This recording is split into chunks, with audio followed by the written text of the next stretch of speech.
My name is Delaney Karras, and I am from Group 11, and this is my In the News project.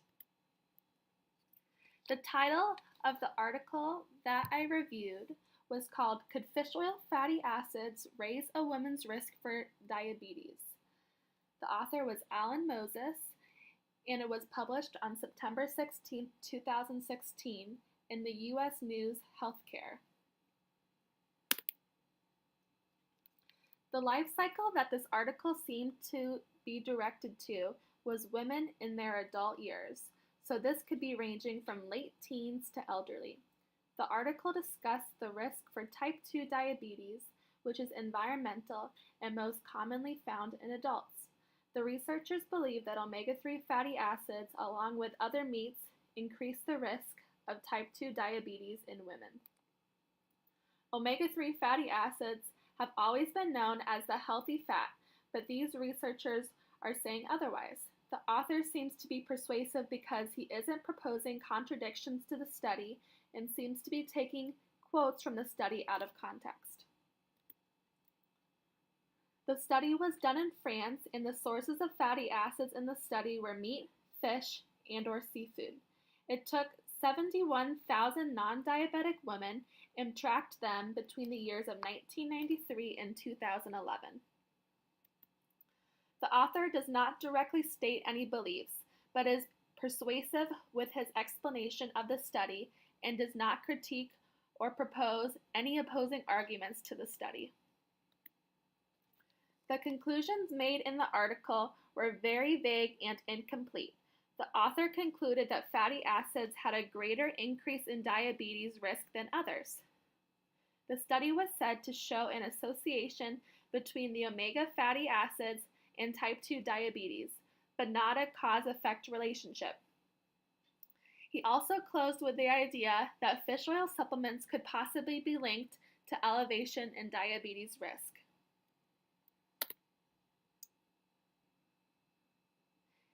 He does not cite the study that he is referencing, but does use quotations and name the head researchers for the study that he is summarizing. After reading this article, the public would believe that everything they have been taught about health benefits of fish oil is wrong and that it is just as bad as eating red meat. The article sounds like it is saying that all animal fats are created equal. I can see that this article has gray areas within the study.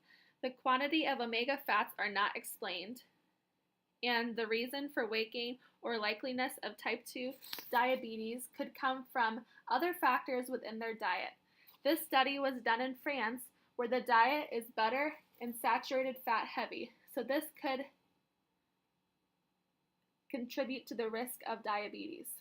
After reading the article, a person from the general public might start to eat red meat more often because they believe it is just as bad as eating fish. Then they could eat the one that they enjoy more. They would stop eating fish and other foods that contain these omega-3 fatty acids. After reading the article, I went and found the original research article that the public article was written about. I also found other scientific articles that had research on the same subject. I used the library's tools like PubMed and SynHall. The real study that the article was written about was a cohort study where omega-3 and omega-6 fatty acids were related to type 2 diabetes. They used methods that would eliminate other variables within their diet and just look at the reaction the specific fatty acids caused. They did not find any association with either fatty acid or prevalence of type 2 diabetes The public article took the study out of context. The Journal of Clinical Lipidology published a study that worked with patients with type 2 diabetes. It was a randomized, double-blind, placebo-controlled clinical trial. Half of the group took a fish oil supplement, and the other half took an identical placebo. Neither of them had any identifying features like smell. The results found that the fish oil supplement actually decreased the triglyceride levels compared to the placebo group. This ended up being beneficial to the diabetes patients because high triglycerides is one of the symptoms of type 2 diabetes. This contradicted the public study and showed the benefits of fish oil omega-3 fatty acids.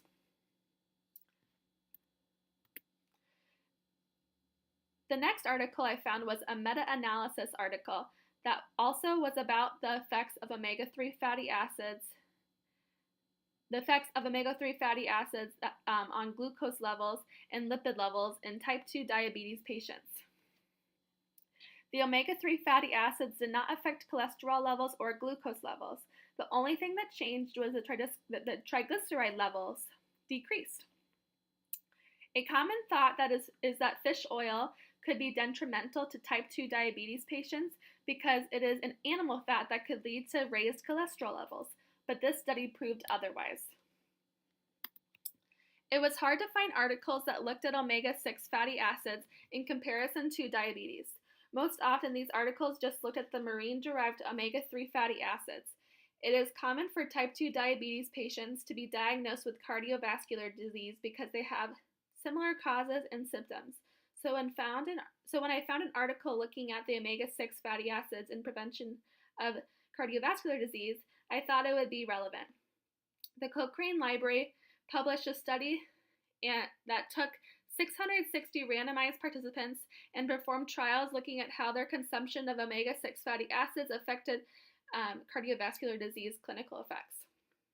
The results showed that omega-6 did not increase or decrease primary outcomes of cardiovascular disease and did not change blood lipid counts or blood pressure measurements.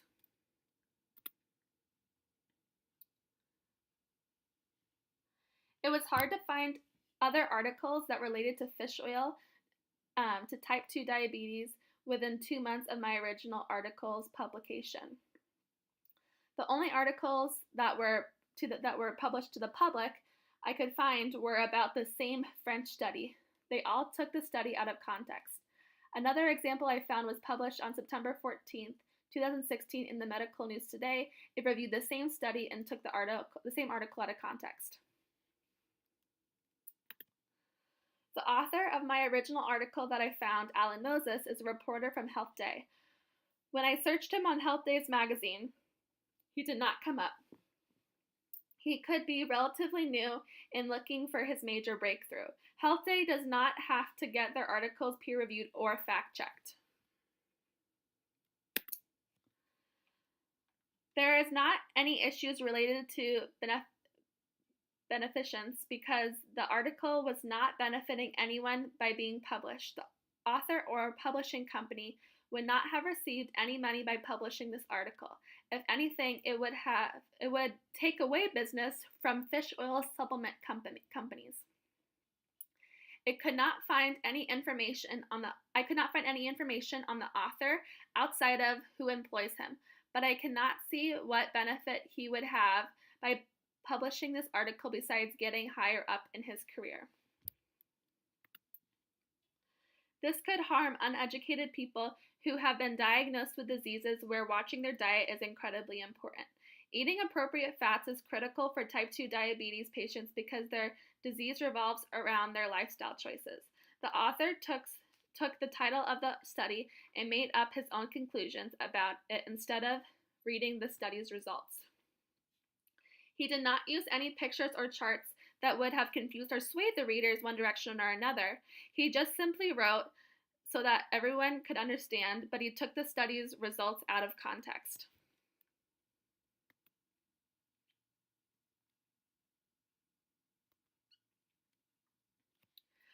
I hope that type 2 diabetes patients follow their doctors and nutritionists' advice and do not listen to articles like this one in order to make major decisions about their diet. Bad diet choices could be fatal for someone struggling with a disease that revolves around diet choices. I learned the most from this project by fact-checking the public article. This was just one example of how an article can be taken out of context. There are many health publications that do not have to be fact-checked or peer-reviewed when published. People who are not educated on how to find appropriate sources for information could make very poor and detrimental decisions based off of the articles like this one. If a client came to me with this article, I would explain to them how articles like this one should not be taken too seriously because they are public and not fact-checked. I would explain to them that fish oil has many benefits, especially when eaten naturally in one's food.